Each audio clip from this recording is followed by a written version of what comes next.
And good morning and welcome to another live stream. Today we're going to talk to Robbie from ModTaz, which is Modular Transport Access Solutions, where he's working to increase the accessibility on public transport in Victoria. How you doing, Robbie? I'm good, thanks, Jeff. How are you? Not too bad. Do you just want to give a quick explanation of ModTaz and what it's trying to do? Yep. So first of all, I just said this to you off air, but I want to apologise to everyone listening. I've got the flu pretty badly, so if I'm coughing and sneezing and all that, I think I might have just coughed over your intro, Jeff. So apologies for that. You're right. You're right.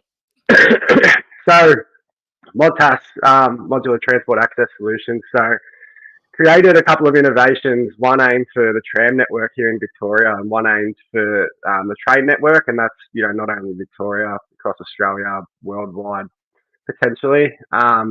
This was something that I developed in 2017, so it's been quite a long time coming, and sort of travelled around the country, presenting a concept and, getting knocked back and then going back and reviewing and altering it and then going back again, and, it was just back and forth for quite some years, and then I think it was either late 2022 or start of last year. Finally managed to get some funding to build a prototype of both our train and tram ramp here in Victoria. So both the train and tram ramps have been built, and we had a testing day in September 2023 where we had 15 people with a variety of disabilities come and test out our ramp, where what I did was I built like a mock-up train where it was on electric car jacks, so I could emulate the varying floor heights of the trains, the varying gaps.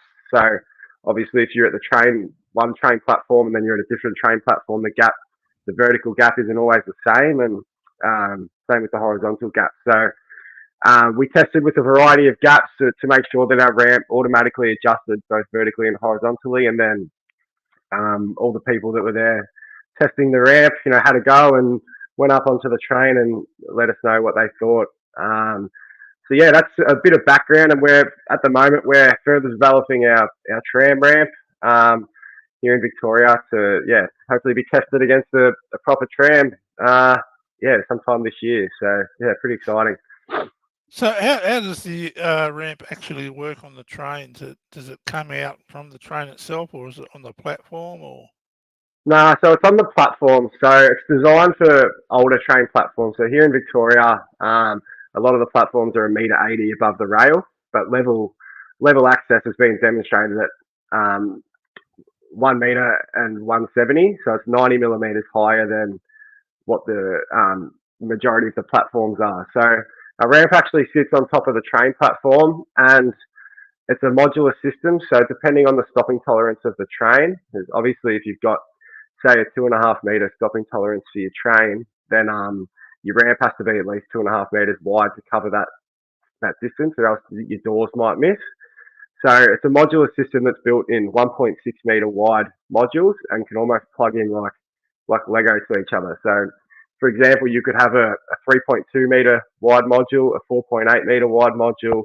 If you wanted to have a 6.4 for a network that had a really bad stopping tolerance, you could also have that. So then what happens is when the train comes in, that ramp automatically detects that train floor height and adjusts both vertically and horizontally to close the gap between the train and the platform, allowing automated access and independent access for people with disabilities. So we're looking to remove the outdated way of, hailing the train driver, getting the train driver to hop off the train, let down the manual ramp.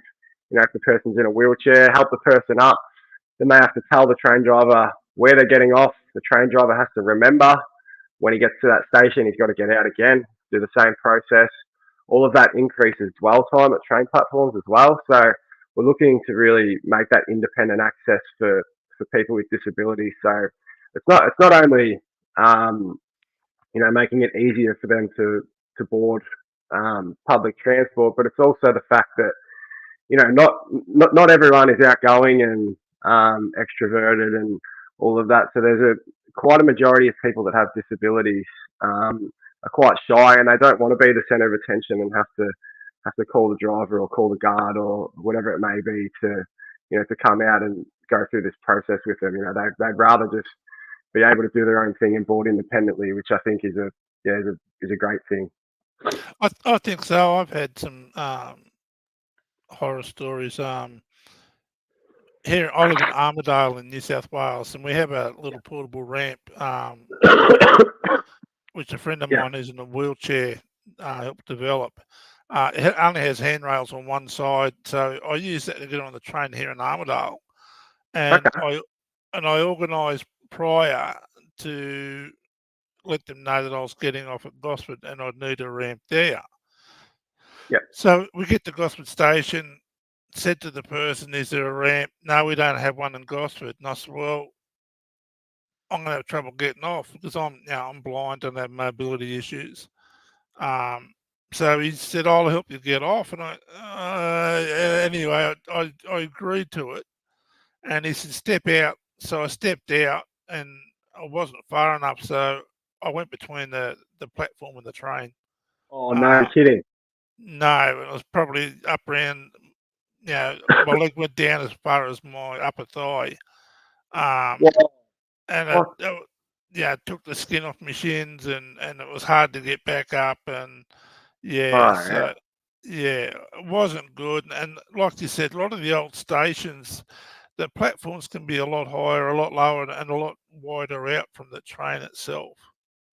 Yeah, absolutely. Like there's so many factors that go into it. There's the type of rolling stock. A lot of networks have a large variety of rolling stock that may have different floor heights.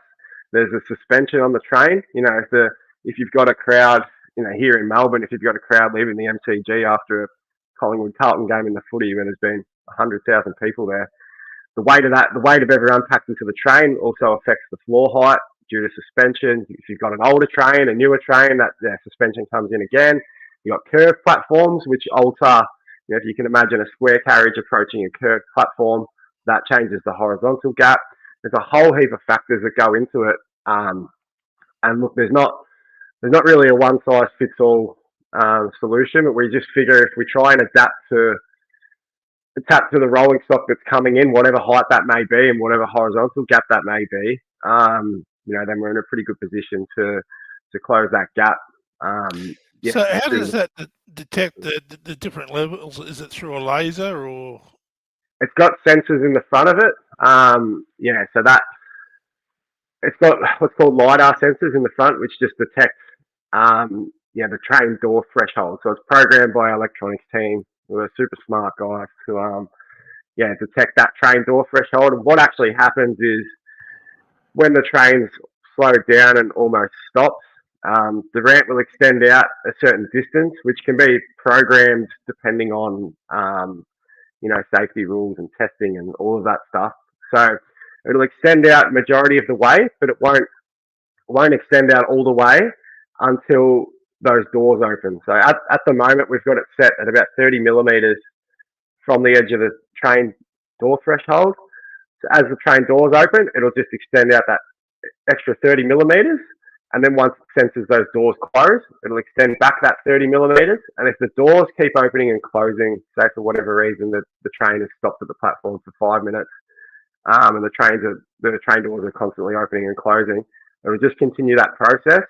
Reason being is that when the doors are closed, if it's that 30 millimeters back from the door threshold, as soon as that train starts to leave, it won't collide with the train, and it'll sense that train moving and then retract fully back to its home position. So, and vice versa with the train coming in, if you extend out all the way, then you have issues of clashing with the kinematic envelope of the train approaching, and all sorts of stuff. So it's pretty.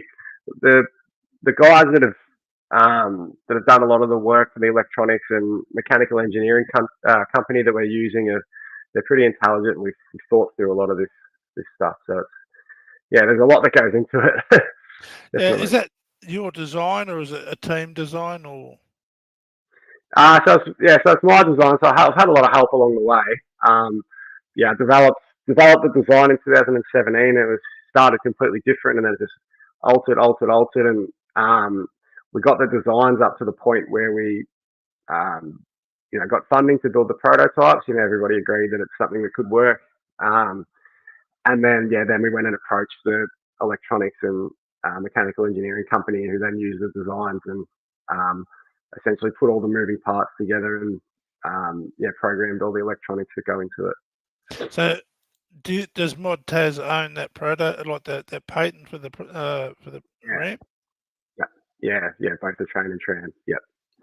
And what you hope to sell that worldwide?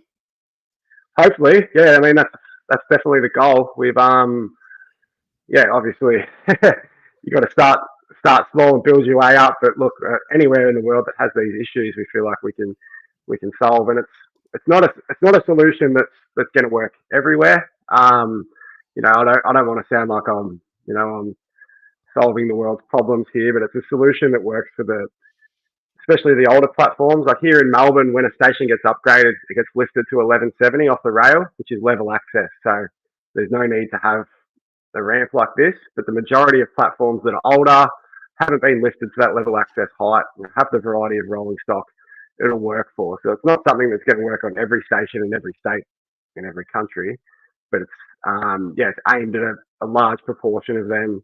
That it's just a far cheaper solution than going and lifting all the platforms to the right height, which will take years and years as well. Yeah. So is the prototype the same for a tram? So pardon me. No, the tram is completely different. So the tram, I'm not sure if you're familiar with the tram network here in Victoria. No. So no, I've never used it. I've never used a tram. Okay, no, that's fine. So a lot of there's a lot of the tram stops, right, where the tram runs across the middle of the road, right? So the tram floor height is 290 millimeters above the road height, right? So in a lot of spaces, they've built like almost a platform where people can wait on top of the platform and board on and off the tram at level access, right? So that's completely fine. There's a lot of spaces here in Victoria where there's not enough space between where the tram is and the curb is to build one of these stations because you've got cars running through. So what happens is the tram will be going along and then the tram will indicate. The cars will have to stop back of the tram and people actually are waiting for the tram off the side of the road at a tram stop. They have to cross the road and then board onto the tram. So as you can imagine, right, because it's a road, you've got that 290 millimeter step up. People in wheelchairs, mobility scooters, people with prams, elderly, anyone that may have disabilities or whatever it may be, anyone that may have trouble boarding public transport independently, they can't get on and off these stops, due to that large step up. So we've created a ramp that actually rebates into the road. So cars will drive over it, everything, and then as the tram will approach, this ramp will essentially lift up from the curb to the tram height so that people can then cross, up onto the ramp and into the tram. So it's a solution for what's called curb stops. There's a lot of stops that aren't curb stops, which don't need it. But as I said, there's a heap of stops here in Victoria that are, they're inner city. They don't have the space to upgrade them like this. It's just one of those things. So it's aimed at that. Do you have any videos on the ramps that are at the train stations for people to look at? So if you go on my website, modtas.com, there's a video of our testing day where we have our train ramp working against our mock-up train. So it has all the feedback from the users, the ramp actually working, and all of that is prototype version 1. So then we're looking to go away and build prototype version B, where we've gathered feedback from the Department of Transport, from Metro, from V-Line here in Victoria, about things we can change to, we have to change this to comply here, or this could work better, or we've found these sensors that more accurate than the ones we used in prototype version 1, etc. So um, once we build prototype version B, then we're hoping to put that at a train platform and test it against the proper rolling stock. At the moment, it's been tested against like a mock-up train, which, yeah, as I said, it's the video is also on YouTube, which I can post a link to, or send you a link, Jeff, if you want to put it underneath the post of this live stream, so people can have a look at it. Yeah, you can post it there now if you would like to. Yeah, I will. I'll just get it Yeah. up. I'll send a link to my website, and then also a link to the video can be found on the website. But Yeah. So how much does the ramp cost per station, sort of like a rough idea? It completely depends on, again, train stopping tolerances. So do you need two of these together where it's a 3.2 meter module? Do you need three of them together where it's a 4.8 meter module? Yeah, there's a whole heap of scenarios that go in. Do you need a canopy? Do you need handrails? Whatever it may be. It's so early in the development stage that yeah, it's pretty hard to pinpoint a number. But put it this way, it's a hell of a lot cheaper than lifting the platform. Yeah, when you can't always, like you said before, you can't always rely on train staff to help. Exactly right. Exactly right. So Yeah. yeah. I'm sorry, Jeff. I'm just quickly finding this video. No, you're right. Because a good friend of mine, he's been battling the New South Wales state government for a long time. The old Premier of New South Wales, Gladys Jingleberry, whatever her name was, yeah. when she was the Minister of Transport in New South Wales, he was sort of, combating her all the time, and she said there's not enough need for it, and Oh, really? do it locally, and my friend got so frustrated. I think he ended up stopping. It was just taking too much of a toll on him. Was this the friend that you were saying earlier with Yeah, for you to get yeah, on? yeah. He's in a wheelchair, and he sort of helped develop the ramp for here in Armidale. Yeah, yeah, But he wanted to do what you're doing, to have a portable ramp at every station. yeah. And that she sort of made it really hard for him and just kept arguing on different points. And Okay. yeah, he's a bit older than me, but he just got fed up with it. It's, you know what it's like when you beat your head up against a brick wall. I know exactly what it's like. It certainly hasn't been easy. It's been 7 years of toiling away. It's not. I wish it was. I feel his pain. That's all I'm saying. Yeah, and it's really hard when you're trying to tell different people, that don't have a disability, that what it's like to have a disability. They just can't understand if they haven't been around it their whole life, or they don't have a disability themselves. Yeah, for sure. And look, I must admit myself, when we had our testing days and we had the 15 people there with a variety of disabilities, like I learnt so much from them. And, as you were touching on earlier, some of the horror stories that are faced, like, my God, and until you actually hear it and you can, hear these people tell their stories, God, like, this is such a crazy issue. I can't believe it's still like this and people have to face this on a daily basis. It really really sort of motivates me to try and get this going and make a difference in people's lives, because some of the stories are just horrible. Oh yeah, look, if you spoke to people with different disabilities in areas where there's trams or trains and stuff like that, you get horror stories all the time. It's like a daily occurrence. Absolutely, yeah. One of the most common ones I found was for the train network.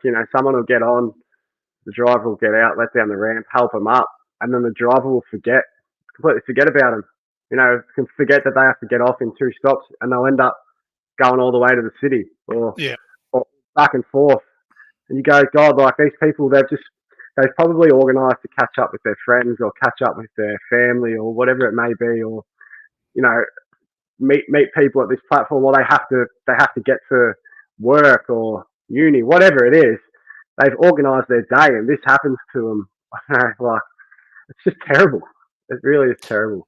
Yeah, I mean, the last time I caught the train, they talked me into getting a first class ticket so the staff could help me get something to eat or drink or take me to the toilet, if I needed.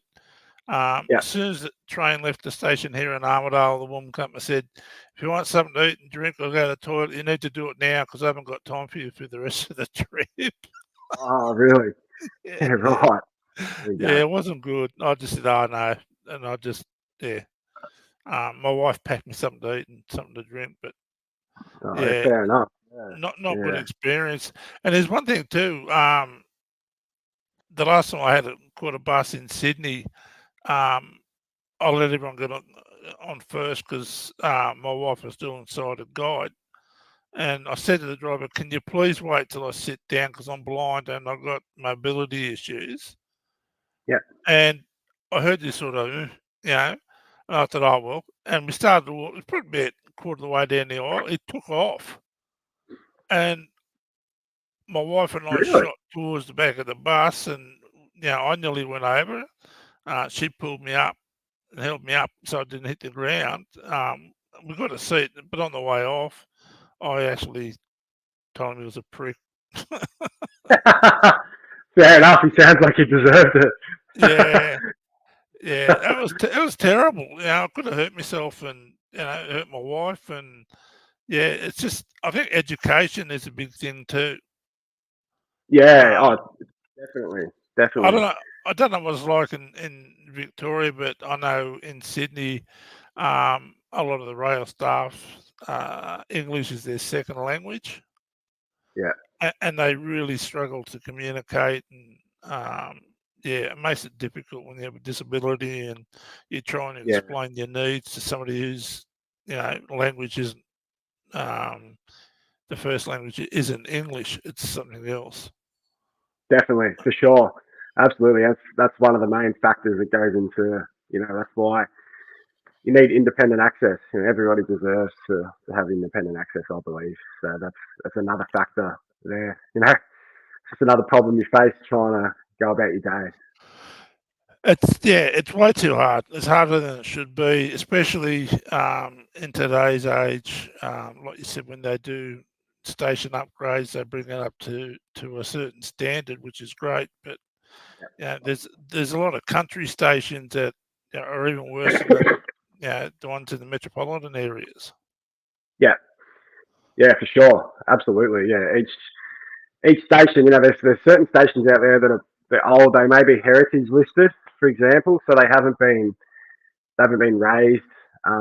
Like I know here in Victoria, the platform was originally 985 mil above the rail. Then they got raised to, I believe it was a meter 65. Then again to a meter 80, and then now with the new stations, it's 1170. So, if you compare that to each state, I mean, each state probably has the same issues where they might have a platform that could be heritage listed, but it hasn't gone from the 985 to the meter 65 to the meter 80. It may still be stuck at the 985.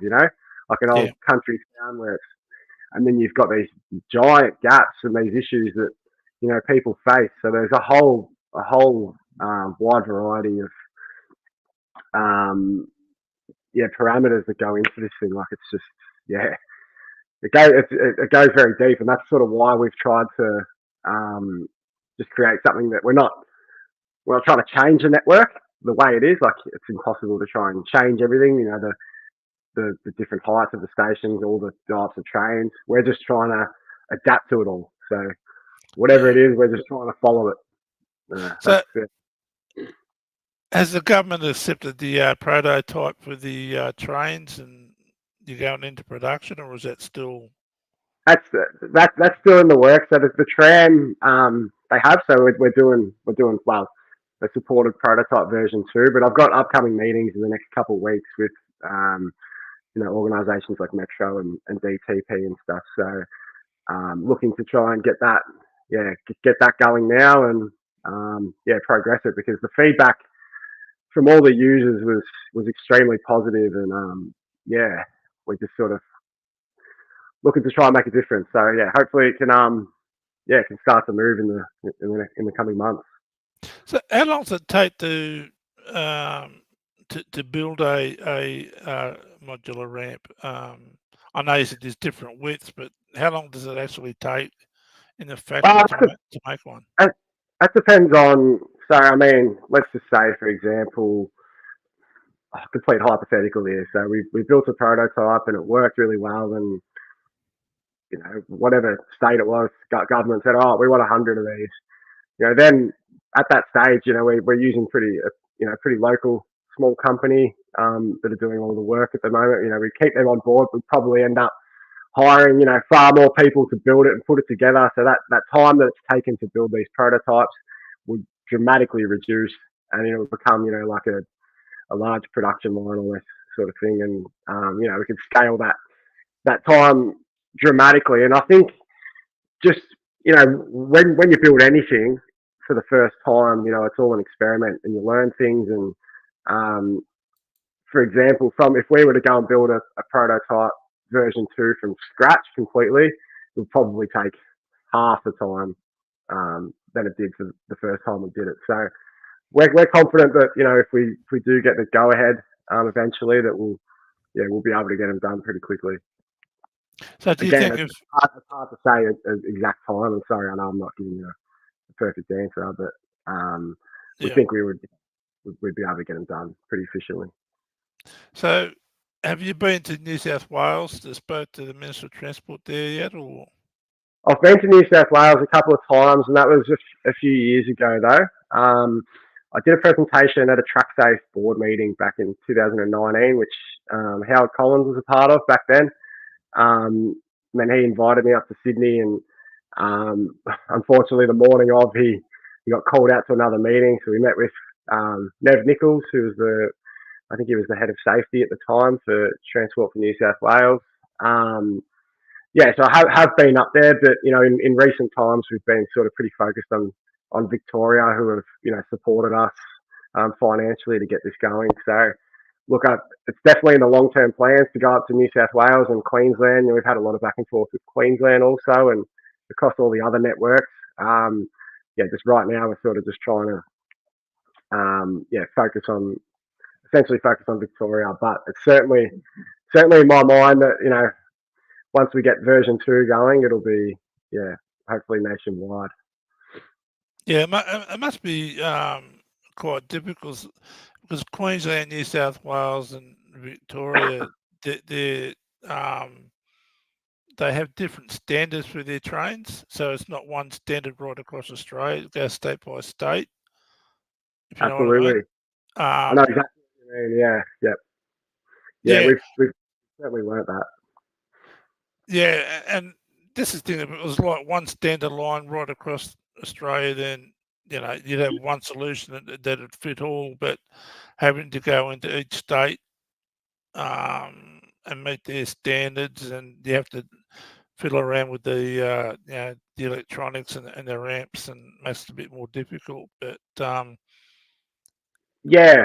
sure. Oh, sorry, Jeff. Go on. no, you're right. I was just going to say, I just hope the state government here in New South Wales, reaches out and tries to assist you doing it here in New South Wales. Oh, thank you. Yes, so do I. I mean, I know I just said I'm focusing on Victoria, but I'm still emailing lots of people in New South Wales and Queensland. I write letters all the time and send them to ministers and things like this to try and get it out there. So I mean, doing stuff like this, going on your live stream, Jeff, it's a great way to sort of put the idea out there, and hopefully, the more we can sort of get it out there and people kind of get behind it, then I think it's the more chance that the people up top will listen, and hopefully can try and support it and improve things, from the way that they are. Yeah, well, I'll get some information off you after the live stream, and I'll write to our state minister for transport and encourage him to jump on the wagon now, to make it more accessible in the future, make it easier. That sounds awesome. Yeah, no, that Yeah, would be greatly appreciated. Yeah, definitely. Um, yeah. yeah, we can, we can work together and stay in contact, and try and get this thing going. Oh, absolutely. And I think Sydney's starting to get talking about. They have trams in there now in Sydney, so um, again, it's another good opportunity, for the tram ramp. Yeah, definitely. To tell you the truth, I haven't really explored the Sydney tram network too much. I don't know a whole lot about the way that they do things and whether they have the built up stops or whether they have the people cross the road. Pardon me, people cross the road to board. I could probably imagine that if it's a new network, they're building everything to DSAT standards and um, have the built up stops. But it's definitely worth exploring and something that I'll look into. Once this, I think we're supposed to be done this version 2 around August September, and then tested here in Melbourne against the proper tram. So once that's up and going, I'll be certainly looking to explore the Sydney network and see the possible implementation of it up there. Yeah, I'm not exactly sure how big the tram network is, but there is one there. 'Cause I know as early this year, late last year, there was a young girl went underneath one, like Oh, late one Saturday night. She got um, oh no, yeah, yeah. geez, So um, terrible. yeah, not good. But All right. the tram lines used to run down through Sydney out to Eastern Sydney and to Bondi, and they tore them all up. And now they're sort of reinstalling them all. So um, Okay, yeah, interesting. but Yeah, yeah. I wonder whether they were non-compliant and they had to sort of. I'm not sure. Yeah, redo it to comply with DSAP standards. I don't know. Potentially yeah, I think the young girl might have been under the influence at the time. Like, I think she might have been drunk. Not sure, but it was a tragedy anyway. But yeah, terrible. uh, yeah. Yeah, But my uncle unfortunately passed away the same way, yeah, in Melbourne. So oh, did yeah, he? Yeah, yeah, certainly. Yeah, it certainly puts things into perspective around public transport safety. So yeah, yeah, it's yeah, shocking. Never like to hear those stories, especially a young girl. God, that's sad. yeah. No, it's not good for anyone. But is there anything else you'd like to explain about it, or anything we've missed? I think we've probably touched on most things. I'll probably like anything, I'll probably walk away and go, oh, I should have spoken about that, or in hindsight. But I think we've covered pretty much everything, and I certainly appreciate you reaching out and having me on your live stream. Yeah, it's great to speak to people that are so passionate about trying to solve these issues of public transport accessibility, and certainly look forward to staying in contact with you going forward, and yeah, hopefully working together to try and solve these issues. Yeah, anything I can do to help to get you established here in New South Wales, I'm more than happy. It's yeah, because I used to live in Sydney and the Central Coast, so Yeah, I know. No, I've got a good visual memory of what the stations are like. So um, a lot needs to be done to make it more accessible, especially for people on wheelchairs, older people, people with even temporary disabilities like broken legs. yeah, They quite often get overlooked. yeah, for sure, absolutely, yeah. Yeah, No, no and you worries. Well, yeah, thank you very much. Oh, sorry, cut no, you you're off right. again. You put your contact info on the in the chat, didn't you? I put it in the chat. I put the website and the link to the YouTube video, which shows all the testing day and all the feedback and stuff. So, yep, that's in the chat. And people can go to the your website and contact you that way if they want to. Yeah, people can contact me on my website. There's a just a contact section there, so that just goes straight to my email. I'm happy to put my email in the chat as well. I can do that also. So if people that makes it easier for people, yeah, feel free to reach out. The more people that reach out, the better. And yeah, I'll certainly respond to all of you. So yeah, thank you. No, thank you for coming on and talking about it. It is a real issue, and it's something I've faced personally a few times. I know I've got friends with disabilities, and they've had problems, getting on and off trains and all that sort of thing. So it is a very important issue, and I do appreciate you and all your hard work. No worries at all. Yeah, onwards and upwards, and yeah, hopefully we can have this conversation, yeah, in the near future, and yeah, things are improving. Yeah, I'll contact you later on, and we'll talk about contacting the New South Wales state government. Sounds great. All No, right. John, thank you. Enjoy the rest of your day. Okay, thanks, Robbie. See ya. Thank you very much. Cheers. See you later. Okay, bye. Okay, everyone. So that was Robbie from ModTAS, Modular Transport Access Systems, Accessibility. Very important issue for people with disabilities, not just people in large metropolitan areas, but people in country, regional areas too, that use the trains to get in and out of the city areas, into country areas. It's really hard to access trains. I hope this stream's helped a lot of people, given some people some information. Also, please make sure you hit that subscribe button on YouTube and select all notifications. And if you want to contact me for any reason, my email address is blindadvocate007 at gmail.com. Okay, thanks. We'll end it there. Thanks, Chris. Thanks, everyone.